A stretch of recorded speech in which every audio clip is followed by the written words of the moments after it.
క్రమశిక్షణలో ఉన్నదో, ఏ కుటుంబం దేవుని సావాసంలో గడుపుతుందో ఆ కుటుంబాన్ని దేవుడు మరలా మరలా మరలా మరలా జ్ఞాపకం చేసుకుంటాడు. ఆయన నోవహు దేవునితో నడిచాడు. ఆయన పాడైపోయిన మనుషుల మధ్యన బ్రతికే మనము మన నీతిని కాపాడుకుంటూ బ్రతకాలి. నీతిని కాపాడుకోవడం అంటే అర్థం ఏందో తెలుసా మీకు? దేవుని నామానికి చెడు పేరు రాకుండా బ్రతకడం. నీతిని కాపాడుకోవడం అంటే మన నీతి దేవుడే, దేవుడు అని రాసింది బైబిల్లో. అబ్రహాము దేవుణ్ణి నమ్మెను గనుక అది అతనికి నీతిగా ఎంచబడెను. అదే ఆయనకు నీతి. అబ్రహాము దేవుణ్ణి నమ్మిండంట, అది ఆయనకు నీతిగా ఎంచబడ్డ దేవుని బిడ్డలారా. కాబట్టి ఈ భూమి మీద దేవుని సన్నిధిలో బ్రతికే మనము నోవహులాగా నీతిని కాపాడుకుంటూ బ్రతకాల్సి ఉన్నది.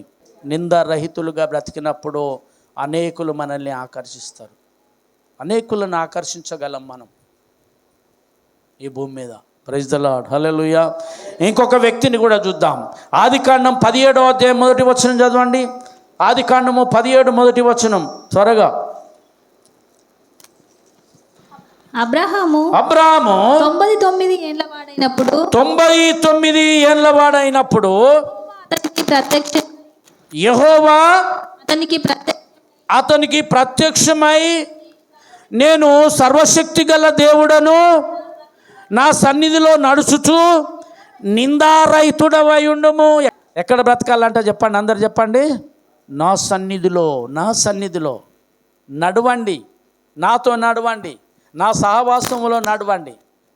99 సంవత్సరముల వరకంట అబ్రహాము దేవునితో నడిచిందంట.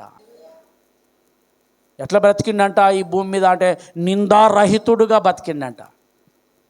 దేవుడు అబ్రహాంతో మాట్లాడుతున్నమాట, ఇదిగో అబ్రహాము, నువ్వు నా సన్నిధిలో నిందారహితుడవై బ్రతుకుతూ నాతో నడవయ్యా. ఆయనతో నడవడానికి ఇష్టపడే దేవుడు ఆయన.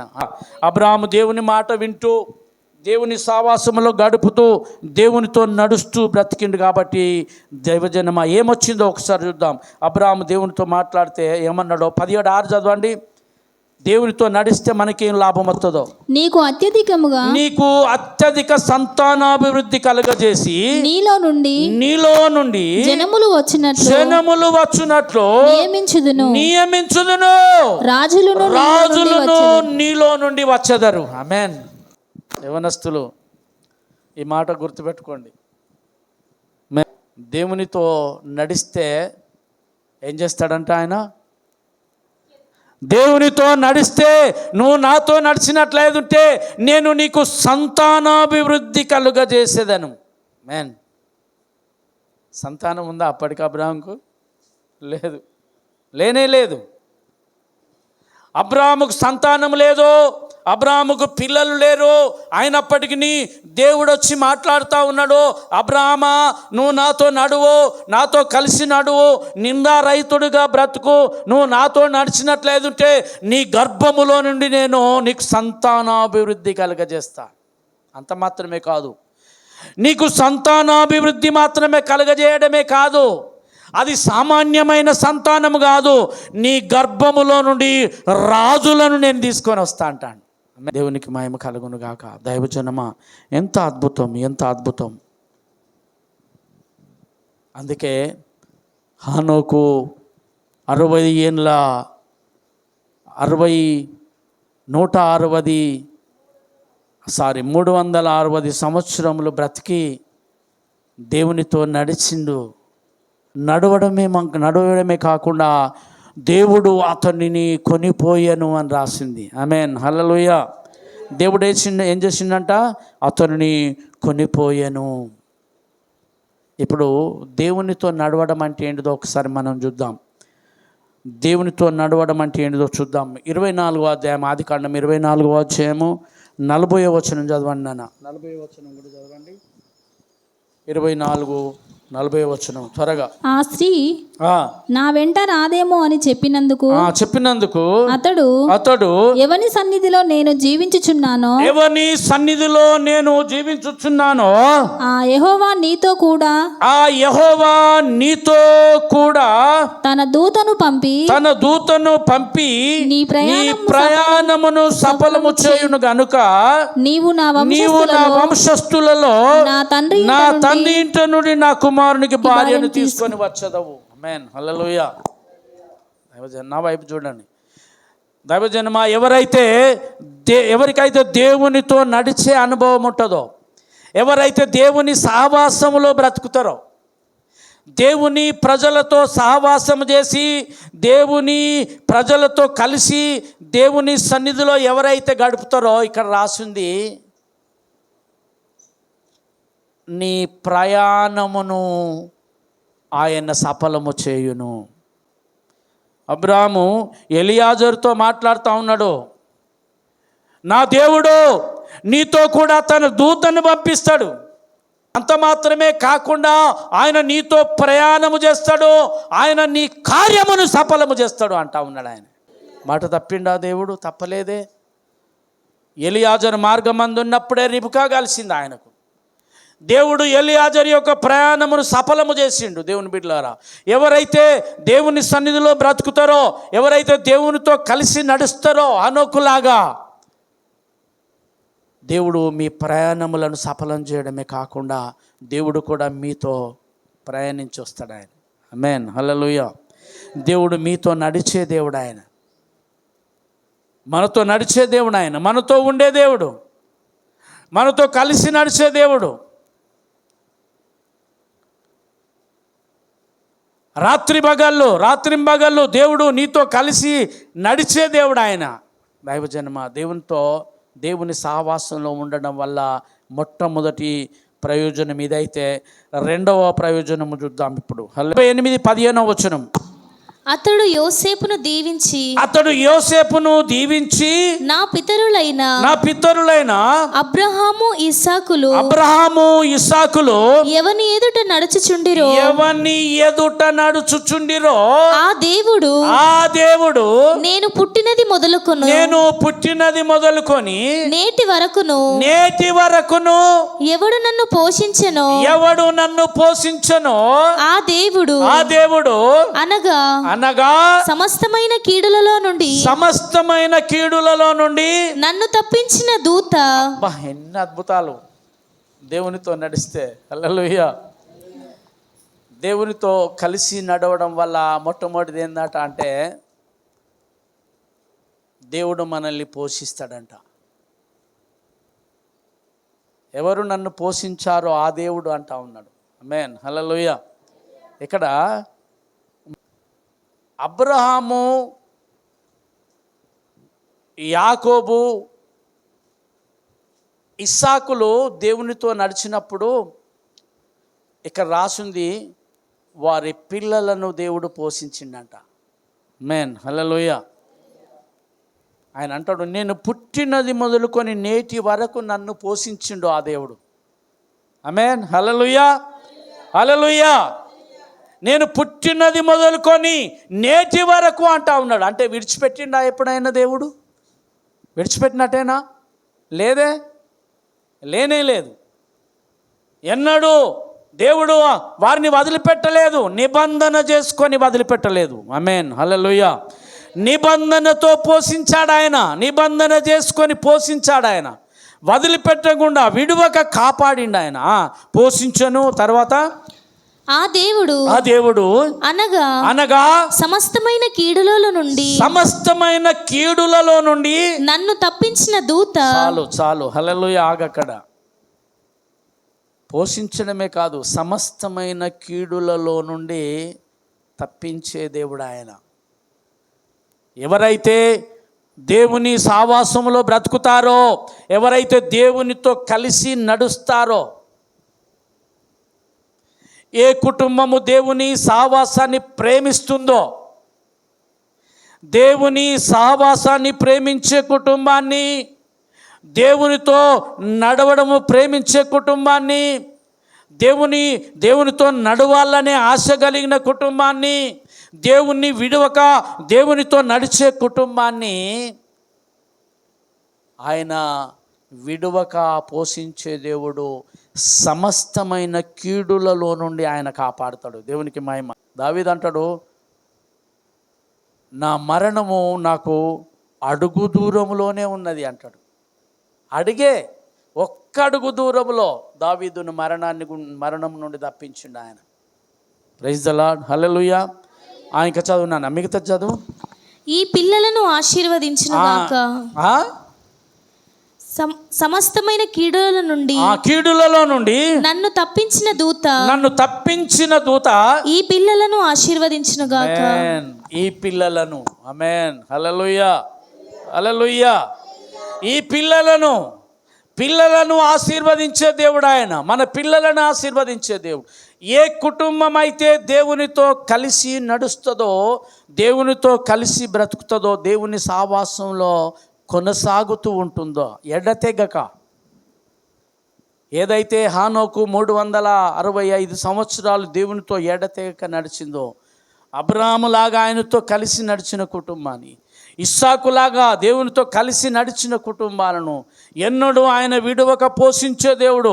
సమస్తమైన కీడులన్నింటిలో నుండి తప్పించడమే కాదు, వారి పిల్లలను పోషించే దేవుడు ఆయన.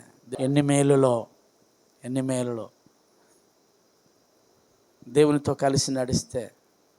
దేవునితో కాకుండా లోకంతో కలిసి నడిస్తే ఏమవుతుందండి? లోకముతో కలిసి నడిస్తే మరణమే. లోకంలో ఏమున్నదంట?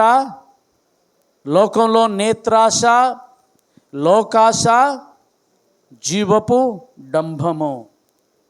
కానీ దేవునిలో చూడండి, దేవునితో కలిసి నడవడం వల్ల దేవునితో నడిచే కుటుంబాలను ఆయన విడువక పోషించే దేవుడు ఆయన. వారి ఆపదలన్నింటిలో నుండి ఆయన విడిపించే దేవుడు ఆయన. అంత మాత్రమే కాదు, వారి పిల్లలను ఆశీర్వదించే దేవుడు. దైవజనమా, క్రైస్తవుల పిల్లలు, ఇంతకుముందు చాలాసార్లు నేను ఈ మాట చెప్తూ ఉంటా. క్రైస్తవుల పిల్లలు అయితే ప్రవక్తలు కావాలి, లేకపోయేది ఉంటే కనుక పాలించే వాళ్ళు కావాలి. పాలించే వాళ్ళని చేస్తాడు దేవుడు. అందుకే నీ గర్భములో నుండి నేను రాజులను తీసుకొని వస్తా అన్నారు. కానీ మనం ఆయనతో కలిసి నడవడం లేదు. ఆమేన్, హల్లెలూయా. ఎవరైతే ఆయనతో కలిసి నడుస్తారో, ఎవరైతే ఆయన సహవాసంలో కొనసాగుతారో, వారి పిల్లల్ని పాలించేవారుగా చేస్తాడు ఆయన. లేవి కాండము 26వ అధ్యాయము 23వ వచనం నుండి చదవండి నాన్న. 23, 24 చదవండి. శిక్షల మూలముగా మీరు నా ఎదుట గుణపడక అంటే అర్థమైంది. గుణపడక బుద్ధి తెచ్చుకోకపోతే ఒకవేళ దేవుడు మనకేదన్నా నొప్పి పెట్టిండు, ఏదైనా శ్రమ వచ్చింది, ఏదన్నా బాధ కలిగింది, ఈ బాధ ఒకవేళ ఇదిగో నేను దేవునికి విరోధంగా నడిచినందుకేనేమో ఈ బాధ. ఎంతమంది అండి బల్లలో పాలు పొందుతూ ఉన్నారు. బల్ల తీసుకుపోవడం అంటే ఎంత పాపం తెలుసా? బల్ల తీసుకోకపోవడం మహాపాపము, గుర్తుపెట్టుకోండి. బల్ల అంటే ఏంటిదో చెప్తారా మీరు? బల్ల దేవుని శరీరమే. నువ్వు బల్లను తృణీకరించినమంటే దేవుణ్ణే తృణీకరించినట్టు కదా. దేవుణ్ణి తృణీకరించినట్టు, అది దేవుణ్ణి వద్దుపో అన్నట్టే. ఈజీగా దాటిపోతూ ఉన్నారు. ఆయన నిబంధనను దాటిపోతాం. బల్ల ఏంటిదో తెలుసా? తరతరాలకు అది నిబంధన. ఆయన నిబంధన అది. ఆ నిబంధనను త్రోసివేసి ఆ నిబంధనను దాటిపోతూ ఉన్నారు. బైబిల్లో తొక్కుకుంటా అని రాసింది. నేను అన్న మాట, ఆ నిబంధన తొక్కుకుంటా పోయిండ్రంట. ఆయన రక్తమును దొక్కుకుంటూ పోయిండ్రంట. అలాంటి వాళ్ళే బల్లలో ఎవరైతే పాలు పొందరో వాళ్ళను గురించి ఎంత శాపవచనాలు ఉన్నాయి చూడండి. ఆ శిక్షల వలన మీరు నా ఎదుట గుణపడకపోతే నాకు విరోధముగా నడిచిన ఎడల నాకు విరోధముగా నడిచిన ఎడల నేను కూడా ఏం చెప్తా? మీకు విరోధముగా నేను మీకు విరోధముగా నడుస్తా. అంతే. దేవుడే నీకు విరోధి అయితే ఇంకేమన్నా ఉందా? తట్టుకోగలమా? దేవుడే మనకు పగ అయితే, విరోధి అంటే పగవాడు అని అర్థం. దైవజనమా, దేవునితో నడిస్తే మేలు, దేవుని సహవాసంలో ఉంటే మేలు. దేవుని బిడ్డలారా గుర్తుపెట్టుకోండి. నేను ఇంతకుముందు ఒక మాట అన్నా, యవ్వన బిడ్డ గురి కలిగి రావాలి. దేవుని మందిరంలోకి వచ్చేసరికి గురి ఉండాలి. మనం ఒక గురి పెట్టుకొని రావాలి. దేవుని సన్నిధికి వెళ్ళిపోయి ఇదిగో నేను ఈ పని చేయాలి, పాట పాడాలి, నేను వెళ్ళి దేవుని మందిరంలో ప్రార్థన చేయాలి అనే గురి కలిగి రావాలి. ఆమేన్, హల్లెలూయా. గురి లేకపోతే ఏమవుతుందో తెలుసా మీకు? గురి లేకపోతే ఏమవుతుంది? గురి లేని నీ బ్రతుకు ఎరాయను విరోధికి, త్వరపడకుంటే నీకు మరి తప్పదు నరకాగ్ని. ఏమవుతుందంట? గురి లేకపోయేది ఉంటే కనుక, గురి లేకపోతే ఏమైందంట? ఇప్పుడు పాటలో ఉంది కదా, సాతానుకు ఎర్ర అయిపోతామంట. ఎర్ర అంటే తెలుసా మీకు? ఎర్ర, గాలానికి వచ్చిన ఎర్ర మళ్ళా బతుకుద్దా? ఎలుకకు బోన్లో ఒక చేపను పెడతాం కదా, దాన్ని చంపి పెడతామా, చంపకుండానే పెడతామా?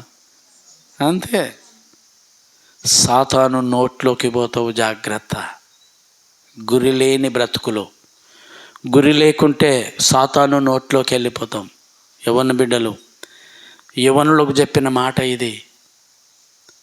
ప్రసంగి భక్తుడు యవ్వనులకు రాసిన మాట. గురి లేకపోయేది ఉంటే మీ బ్రతుకులు సాతానుకు ఎర్ర అయిపోతాయి. జాగ్రత్త, ఎర్రగా మారిపోతారు. దేవుని సన్నిధిలోకి వచ్చినప్పుడు గురి పెట్టుకొని రావాలి, గురి కలిగి బ్రతకాలి. ఈ భూమి మీద ప్రతి ఒక్కరూ ఒక గురి ఉండాలి మనకు. ఆమేన్, హల్లెలూయా. పౌలు భక్తుడు అంటాడు, నేను గురి లేని వాని వల్ల పోరాడడం లేదు, నాకు ఒక గురి ఉన్నది, నేను గురి యొద్దకే పరుగెత్తుచున్నాను అంటాడు పౌలు. దైవజన్మ, దేవునితో నడవాలనే ఒక గురి కలిగి దేవుని సన్నిధికి రావాలి. నిన్ను దేవునితో నడవాలి, దేవునితో కలిసి బ్రతకాలి, దేవుని ప్రజల సహవాసంలో బ్రతకాలి అని చెప్పని దేవుని మీద ఒక గురి పెట్టుకొని దేవుని సన్నిధిలోకి రావాలి. ఆమేన్. అప్పుడు దేవుడు మనల్ని ఆశీర్వదిస్తాడు. లేదా మీరు నాకు విరోధముగా నడిచిన ఎడల నేనేం చేస్తా?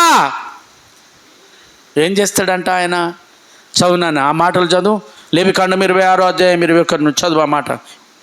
23వ వచనం చదవండి త్వరగా. మీ పాపములను బట్టి ఇంకా ఎంత అంటే 7 అంతలు దండిస్తాడంట. ఆమేన్.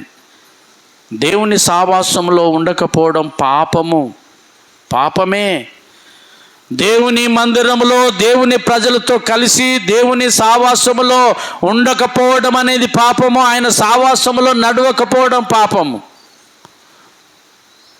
హల్లెలూయా, హల్లెలూయా. ఇది దేవుని బిడ్డలారా, దేవునితో నడవకుండా ఒకవేళ దేవునికి విరోధముగా నడిచినట్లయితే దీనిని బట్టి నేను మిమ్మల్ని 7 అంతలుగా దండించదను. దండించే దేవుడు ఆయన.